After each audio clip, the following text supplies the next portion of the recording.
นี่เป็นการแสดงให้เห็นถึงน้ำใจของคนลาวเฮาที่ช่วยเหลือซึ่งกันและกันในยามที่พบกับภัยธรรมชาติแบบนี้แต่ว่าสิ่งหนึ่งที่สำคัญท่านผู้ชมพ่อแม่ประชาชนที่ในเขตที่ได้รับผลกระทบนี้สิ่งที่ยังต้องการปัจจุบันนี้ก็คือบ่ว่าจะเป็นกระเบื้องบ่สังกะสีบ่อันนี้มันเห็นว่ายังมีความต้องการอยู่เพราะว่าปัจจุบันนี้การที่จะไปซื้อกระเบื้องซื้อนี่ยังบ่เพียงพอเพิ่นว่าซั่น35นี่ยังบ่พอจำหน่ายมาเบิ่งที่ข่าวของทั้งสภาการค้าและอุตสาหกรรมแห่งชาติลาวเพิ่นได้มีการจัดงานส่งเสริมการเป็นผู้นำแม่หญิงยุคใหม่ครั้งที่5ท่านนางวลีเวชพงศ์รองประธานสภาการค้าและอุตสาหกรรมแห่งชาติลาวได้กล่าวว่าเพื่อเป็นการแนะนำในการสร้างความเข้มแข็งให้แก่แม่หญิงและเสริมสร้างบทบาทหญิงชายให้แก่บรรดาพนักงานภาครัฐหัวหน่วยธุรกิจกลุ่มสมาคมธุรกิจและสังคม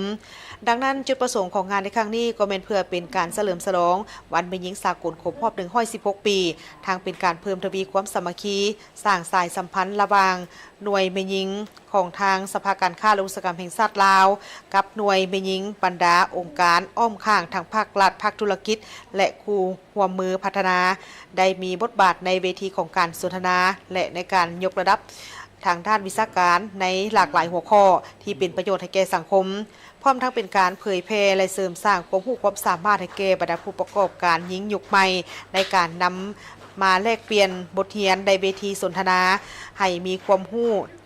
จากทางคณะนำของกระทรวงก็คือคณะการที่เกี่ยวข้องโดยเฉพาะก็แม่นเกี่ยวกับความสำคัญของการเป็นหน่วยงานแม่หญิงในองค์กรธุรกิจการเสื่อมสารบทบาทหญิงชายและสิ่งท้าทายของแม่หญิงต่อกับเวียกงานการนำพาในยุคใหม่การดำเนินธุรกิจในยุคดิจิตอลการเข้าถึงแหล่งทุนและอีกหลากหลายหัวข้อที่สำคัญนอกจากนั้นภายในงานก็ยังมีการวางแสดงสินค้าที่เป็นผลิตภัณฑ์ลาวและสินค้ามีการขายสินค้าโดยเฉพาะก็แม่นผลิตภัณฑ์จากโครงการส่งเสริมผู้ประกอบการหญิงและหัวหน่วยธุรกิจต่างๆซึ่งมีสินค้าได้เข้าร่วมภายในงานนี้แม่นหลายกว่า50 ห้าน